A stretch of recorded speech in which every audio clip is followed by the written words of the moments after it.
All right, hi everyone. It's video 3 of rosemary focaccia, and they have proofed beautifully. You can see they've risen. Nice, got some nice aeration to them. So again, we proofed them, which was a continuation of fermentation, increased the volume of the dough, and it was done in a warmer setting with humidity, which is the key for sure.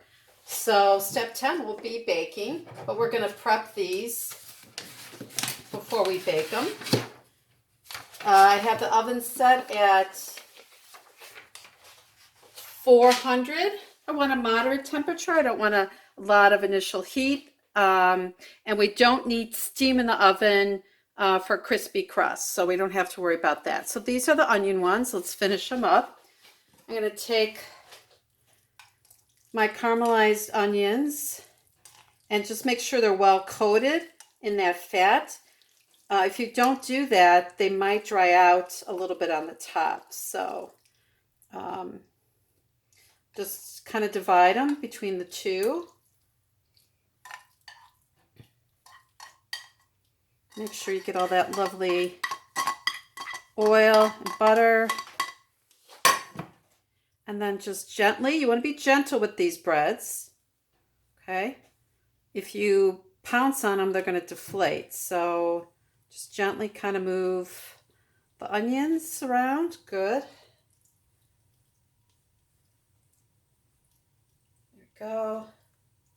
Gentle. Okay. Beautiful. And then I'm going to do some salt. Little sprinkle of salt. Not too much.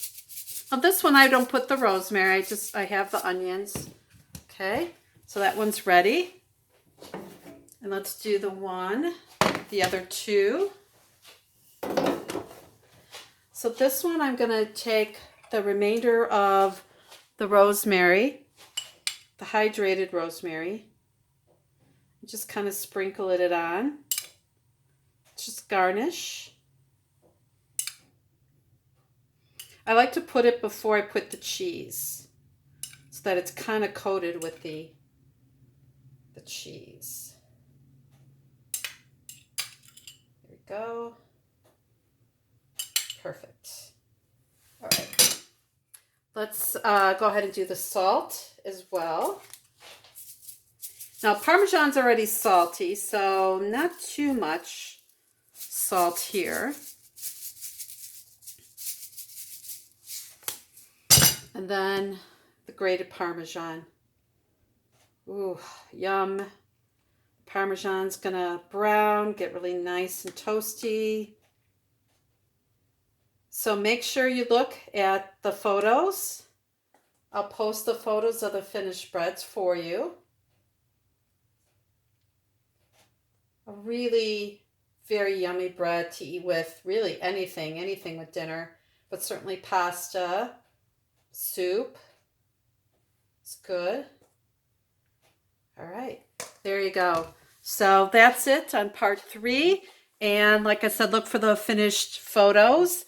So remember baking. How do we know when it's ready? Internal would be between 195 and 205. And then the remaining steps, of course, we're cooling it. And it's really important I pull these off the hot pans as soon as they're done. Otherwise, the oil underneath it's going to get very soggy. So as soon as they come out of the oven, I'm going to get them off onto a cooling rack. And then you eat and enjoy. And if you're not going to eat them all, let it cool, wrap it really well, and put in the freezer. Take it out of the freezer, let it thaw, and then you can put it in the oven like a 275, 250 just to warm it up before you eat it. So thanks for joining me. See you soon. Bye.